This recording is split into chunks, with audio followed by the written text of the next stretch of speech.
नमस्कार, मैं हूं रंजीत झा। मानहानि केस में राहुल गांधी को हाईकोर्ट से बड़ी राहत मिली है। दरअसल हाईकोर्ट ने निचली अदालत के फैसले को ही पलट दिया है और सख्त निर्देश भी जारी किया है। हाईकोर्ट के द्वारा जारी किए गए इस निर्देश के बाद गुजरात की उन तमाम अदालतों को और उनसे जुड़े जजों को आईने देखने की जरूरत पड़ेगी। इन तमाम जजों को उस आईने में झांक कर देखना चाहिए कि उन्होंने जो फैसले दिए थे वो कितने न्यायोचित थे, उस फैसले से न्याय की झलक आ रही थी या नहीं आ रही थी, और इस वक्त जो हाईकोर्ट का निर्देश आया है वो ज्यादा सही है या नहीं। अब आप सोच रहे होंगे कि ऐसा क्या हो गया है।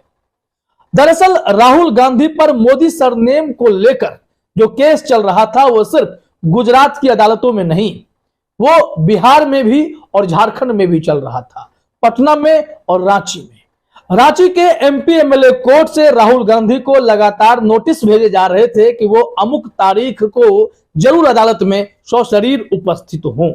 इसके साथ ही साथ ऐसा नहीं होने पर गिरफ्तारी की तलवार भी लटक रही थी, चूंकि मानहानि केस को बिल्कुल आपराधिक बनाकर जो याचिकाकर्ता हैं चाह रहे थे कि यहां भी उन्हें अधिकतम सजा मिले। ऐसे में राहुल गांधी के वकीलों ने हाईकोर्ट का दरवाजा खटखटाया था और इस वक्त राहुल गांधी को बड़ी राहत दे दी गई है। जरा अपने स्क्रीन पर देखिए, सबसे पहले तो हेडलाइन में लोगों ने जो बातें कही है वो भी देखिए, और जो डिटेल है कि जिस याचिकाकर्ता ने प्रदीप मोदी ने राहुल गांधी को घुमाने की, फंसाने की कोशिश करनी शुरू की, उन्हें भी नोटिस देकर जवाब पेश करने को कहा गया है। हेडलाइन में एबीपी न्यूज ने लिखा है, Rahul Gandhi defamation case, Modi surname मामले में राहुल गांधी को बड़ी राहत, खुद कोर्ट में नहीं होना पड़ेगा हाजिर। इसके साथ ही साथ इसमें हम लोगों को देखना यह होगा कि क्या कहा गया है। एबीपी न्यूज ने डिटेल में जानकारी दी है। यह कहा जा रहा है कि मोदी सरनेम मामले में झारखंड हाईकोर्ट ने राहुल गांधी को बड़ी राहत दी है। दरअसल निचली अदालत के फैसले को झारखंड हाईकोर्ट ने पलट दिया है। अब राहुल गांधी को खुद कोर्ट में हाजिर नहीं होना पड़ेगा। इतना ही नहीं, हाई कोर्ट ने निचली अदालत के आदेश पर रोक लगाते हुए गिरफ्तारी की कार्रवाई पर भी रोक लगा दी है।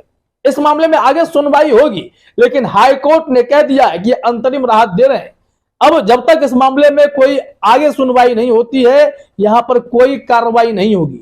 जो निचली अदालतें, चाहे एमपी एमएलए कोर्ट, ये बेचैन हो उठे हैं कि राहुल गांधी को कैसे यहां पर बुलाया जाए और दिखाया जाए कि ये अदालतें कितने तत्पर हैं कि मानहानि का केस है, और ये इतना बड़ा केस लगता है कि देश में करोड़ों केस पेंडिंग हैं, वो कोई केस नहीं है, लेकिन राहुल गांधी मानहानि केस सबसे इंपॉर्टेंट केस है।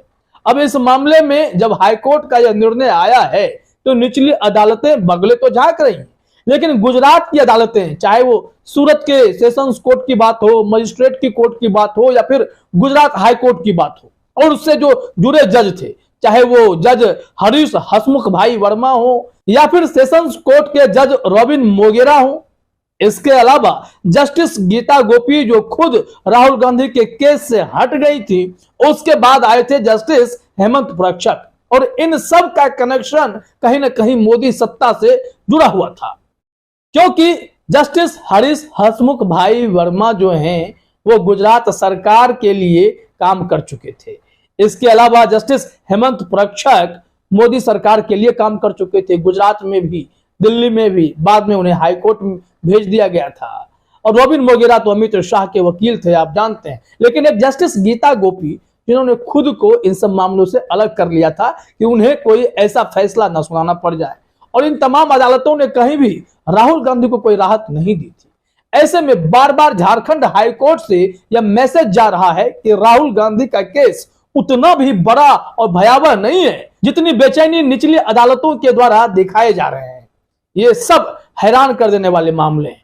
फिर ऐसा क्या हो जाता है कि झारखंड की हाईकोर्ट का फैसला, उनके निर्णय जो लिए जाते हैं वो गुजरात की अदालतों से बिल्कुल अलग होते हैं। क्या यहां पर सत्ता इफेक्ट करती है? झारखंड में अगर हेमंत सोरेन की सरकार है जो विपक्ष के तौर पर राहुल गांधी के साथ खड़ा है, तो इस वजह से प्रभावित हो रहे हैं फैसले, या फिर गुजरात में जो भाजपा की सरकार है और वहां भी जो फैसले आ रहे हैं वो सत्ता से प्रभावित हैं? क्या अदालतें वाकई में सत्ता से प्रभावित होकर फैसले करती हैं? यह जरा सोचने का विषय है। इस पर मैं बार बार सवाल खड़े करता हूं। आप लोगों से भी राय है कि कुछ बोलिए कि आप क्या सोचते हैं। क्या जुडिशरी बिल्कुल सत्ता के दबाव में अभी भी काम कर रही है? जिनकी सरकार होगी फैसले उनके स्वरूप आएंगे। और फिर राहुल गांधी को जिस मोदी सरनेम केस में उलझाने की कोशिश हो रही है, क्या वाकई में यह उचित है? इसका जवाब तो ढूंढना पड़ेगा। अब देखिए, जस्टिस संजय कुमार द्विवेदी जो बातें कह रहे हैं उसमें दम है। वो कह रहे हैं कि कोई कठोर कार्रवाई नहीं होगी, इससे सुरक्षा दी जाएगी। या देखिए ना, इसी मामले पर मैंने अगली खबर भी देखी है जो अलग अलग वेबसाइट्स पर आ रहे हैं, अपने हिसाब से लोग लिख रहे हैं, लेकिन उसमें जो मोटा मोटी पॉइंट है बहुत महत्वपूर्ण है कि इस मामले में कठोर दंडात्मक कार्रवाई की जरूरत ही नहीं है। अमर उजाला ने लिखा है, राहुल गांधी मानहानि मामले में राहुल गांधी को राहत, झारखंड हाईकोर्ट ने दंडात्मक कार्रवाई पर लगाई रोक। इसमें क्या कहा गया है जरा वो भी देखिए। झारखंड हाईकोर्ट ने राहुल गांधी को दी अंतरिम राहत। राहुल गांधी के खिलाफ मानहानि मामले पर झारखंड हाईकोर्ट के जस्टिस संजय कुमार द्विवेदी की अदालत में सुनवाई हुई। सुनवाई के दौरान सभी पक्षों को सुनने के बाद अदालत ने याचिका दायर करने वाले प्रदीप मोदी को जवाब पेश करने का निर्देश दिया। साथ ही अदालत ने राहुल गांधी को राहत देते हुए अगली सुनवाई तक किसी भी दंडात्मक कार्रवाई पर रोक लगा दी है। तो इसे अंतरिम राहत के तौर पर देखा जा रहा है। अब जरा सोचिए कि कैसे अदालतें काम करती हैं।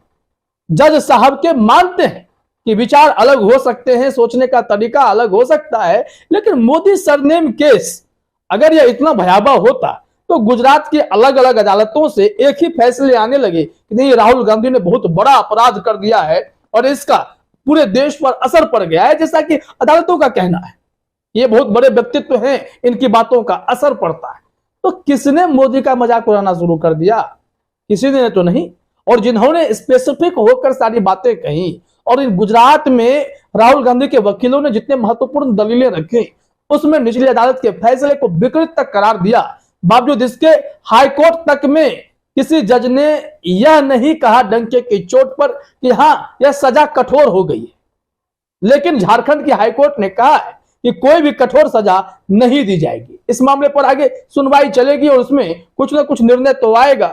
तो जनसत्ता ने भी लिखा है कि Modi surname case, Jharkhand high court से राहुल गांधी को बड़ी राहत, अगली सुनवाई तक सजा पर रोक। हमने अलग अलग हेडलाइन शीर्षक इसलिए ले लिए हैं ताकि किसी भी पहलू से कोई एंगल ना छूटे कि जज साहब ने कहा क्या है। यहां देखिए, जनसत्ता ने लिखा है कि कांग्रेस नेता राहुल गांधी पर सभी मोदी चोर कहने के मामले में दायर याचिका पर झारखंड हाईकोर्ट के जस्टिस संजय कुमार द्विवेदी की अदालत में मंगलवार को सुनवाई हुई। लेकिन यहां भी जनसत्ता ने सभी मोदी चोर वाली जो बात कही है, ऐसा एग्जैक्ट राहुल गांधी ने नहीं कहा। राहुल गांधी ने कहा कि जितने भी नाम मैं ढूंढ रहा हूं उनके सरनेम में मोदी क्यों है, और कुछ और भी नाम ढूंढेंगे तो और भी मोदी निकल आएंगे। उन्होंने यह नहीं कहा कि देश में जितने भी मोदी हैं सब चोर हैं, ऐसा उन्होंने नहीं कहा।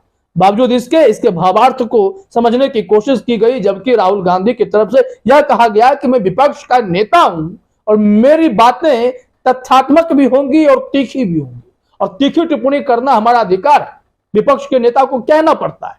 लेकिन इसके भावनाओं में जाए, आप इसे अलग तरीके से ना देखें।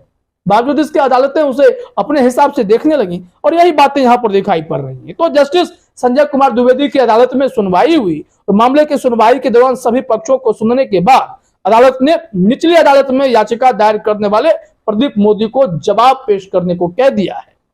वहीं राहुल गांधी के अधिवक्ता की मांग पर अदालत ने उन्हें अंतरिम राहत दी है। अब मामले की सुनवाई जब आगे 16 अगस्त को होगी तो हो सकता है कि राहुल गांधी को यहां पर क्लीन चिट भी मिल जाए, या फिर उन्हें अगर कोई सजा भी दी जाती है तो उसका स्तर वैसा नहीं होगा जैसा कि गुजरात में भयावह करके दिखाया गया। इसलिए मैंने कहा कि झारखंड के हाईकोर्ट के द्वारा लिया गया यह फैसला कहीं ना कहीं गुजरात की अदालतों को आईना दिखा रहा है, उन तमाम जजों को आईना दिखा रहा है जिसका नाम हमने शुरू में भी लिया, हरीश हसमुख भाई वर्मा, रॉबिन मोगेरा, जस्टिस गीता गोपी, जस्टिस हेमंत प्रक्षक। ये तमाम जज जिन्होंने एक सुर में राहुल गांधी को राहत देने से इनकार कर दिया और हरीश भाई ने तो 2 साल की ऐसी सजा सुनाई कि एकदम आनन फानन में लोकसभा स्पीकर ओम बिरला ने राहुल गांधी की सांसदी छीन ली 24 घंटे के भीतर, और कुछ ही दिनों के बाद उनका बंगला भी छीन लिया गया। राहुल गांधी ने चाबी सुपुर्द कर दिया कि ठीक है भैया, आपको आपका बंगला मुबारक, मैं एक आम आदमी ही सही, लेकिन जब भी वो सड़क पर निकल रहे हैं, जो जनसैलाब उनके साथ आ रहा है और कर्नाटक में जो नतीजे आए वो सब बता रहे हैं कि राहुल गांधी अपने मिशन में सफल हुए हैं, जनता के दिलों पर राज कर रहे हैं। आखिरकार इस देश में जनता ही मालिक है।